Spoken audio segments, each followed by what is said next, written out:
శతాబ్దాలుగా మూసి ఉన్న ఆ ఆలయం ఆ రాత్రి ఒక్కసారిగా మేల్కొంది. ఆలయ గర్భగుడిలోని ఆ నాహాచూర్ణం నీలికాంతిలో ప్రకాశించింది. ఆ క్షణమే ఆమెకు ఒక దృశ్యం కనిపించింది. ఆమె సాధారణ అమ్మాయి కాదు. ఆమె పేరు స్వప్న. ఆమె నాగవంశానికి చివరి వారసురాలు. చిన్నప్పటి నుండి ఆమె పాములపై ఒక విచిత్రమైన అనుబంధం. కానీ నిజం ఆమెకి తెలియదు. ఆ రాత్రి ఆలయంలో ఒక గృహద్వారం తెరుచుకుంది. అందులో ఒక పురాతన శిలాఫలకం. అందులో ఇలా రాసి ఉంది: నాగవంశం రక్షించబడాలి. రహస్యం బయటపడితే వినాశనం మొదలవుతుంది. అప్పుడే ఆలయంలో ఒక శబ్దం. ఆ క్షణం ఆలయంలో ఒక గంభీర స్వరం వినిపించింది. స్వప్న, నీ శక్తిని గుర్తుపట్టు. ఆమె కళ్ళు నీలి వెలుగులో మెరుస్తున్నాయి. ఆమె చేతిపై నాగా చిహ్నం కనిపిస్తోంది. అదే సమయంలో గ్రామంలో వింత సంఘటనలు మొదలయ్యాయి. జనం భయపడుతున్నారు. ఆమె ఇప్పుడు 2 మార్గాల మధ్య నిలబడి ఉంది. తన వంశాన్ని రక్షించాలా లేక సాధారణ జీవితం ఎంచుకోవాలా? కానీ ఆమెకి తెలీదు, ఈ కథలో ఇంకో శత్రువు ఉన్నాడు. ఆలయ రహస్యం కోసం ఎదురు చూస్తున్నవాడు. తెలుసుకుందామా? ఆ రాత్రి తర్వాత స్వప్నకి నిద్ర పట్టలేదు. ఆ గంభీర స్వరం మళ్ళీ మళ్ళీ ఆమె చెవులో మారుమోగుతుంది. ఉదయం సూర్యుడు ఉదయించిన ఆమె మనసులో మాత్రం చీకటే. గ్రామంలో జనం ఇంకా నిన్నటి సంఘటన గురించే మాట్లాడుకుంటున్నారు. ఆలయం మళ్ళీ మేల్కుంది. ఇది శుభం కాదు. స్వప్న మాత్రం నిర్ణయం తీసుకుంది. ఆమె తిరిగి ఆ ఆలయానికి వెళ్ళాలని. ఆమె నిశ్శబ్దంగా ఆలయం వైపు వెళ్ళింది. ఆమె నిశ్శబ్దంగా ఆలయ మెట్లు ఎక్కింది.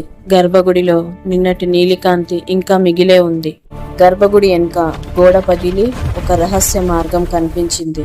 స్వప్న గుండె బలంగా కొట్టుకుంది. కానీ ఆమె వెనక్కి తగ్గలేదు. ఆమె లోపలికి అడుగుపెట్టింది. గృహ గోడలపై నాగయోధుల చిత్రాలు. వారి కళ్ళు జీవంగా కనిపిస్తున్నాయి. గృహ లోపల ఒక కాంతి రూపం ప్రత్యక్షమైంది. స్వప్న అని స్వరం వినిపించింది. ఆమె ఒక్కసారిగా ఆగిపోయింది. ఆ కాంతి రూపం నెమ్మదిగా నాగరూపంలా మారింది. అప్పుడు ఆ నాగరాజు ఇలా అన్నాడు: నేను జతేశ్వర్ నాగరక్షకుడిని.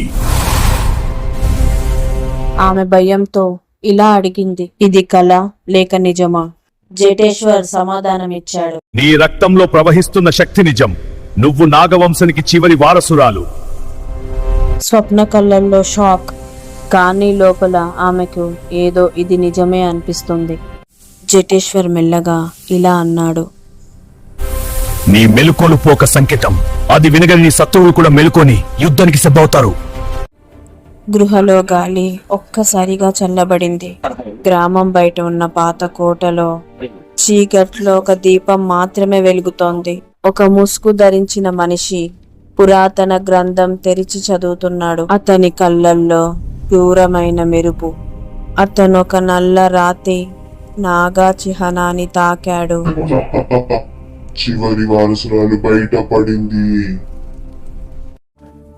ఆమె ఒక్కసారిగా ఆగిపోయింది. ఆ కాంతి రూపం నెమ్మదిగా నాగరూపంలా మారింది. అప్పుడు ఆ నాగరాజు ఇలా అన్నాడు: నేను జతేశ్వర్ నాగరక్షకుడిని. ఆమె భయంతో ఇలా అడిగింది: ఇది కళ లేక నిజమా? జటేశ్వర్ సమాధానం ఇచ్చాడు: నీ రక్తంలో ప్రవహిస్తున్న శక్తి నిజం. నువ్వు నాగవంశానికి చివరి వారసురాలు. స్వప్న కళ్ళల్లో షాక్. కానీ లోపల ఆమెకు ఏదో ఇది నిజమే అనిపిస్తుంది. జటేశ్వర్ మెల్లగా ఇలా అన్నాడు: నీ మెలుకోలుపు ఒక సంకేతం. అది వినగలి నీ శత్రువులు కూడా మెలుకొని యుద్ధానికి సిద్ధవుతారు. గృహలో గాలి ఒక్కసారిగా చల్లబడింది. గ్రామం బయట ఉన్న పాత కోటలో చీకట్లో ఒక దీపం మాత్రమే వెలుగుతోంది. ఒక ముసుగు ధరించిన మనిషి పురాతన గ్రంథం తెరిచి చదువుతున్నాడు. అతని కళ్ళల్లో క్రూరమైన మెరుపు. అతను ఒక నల్ల రాతి నాగా చిహ్నాన్ని తాకాడు. చివరి వారసురాలు బయటపడింది.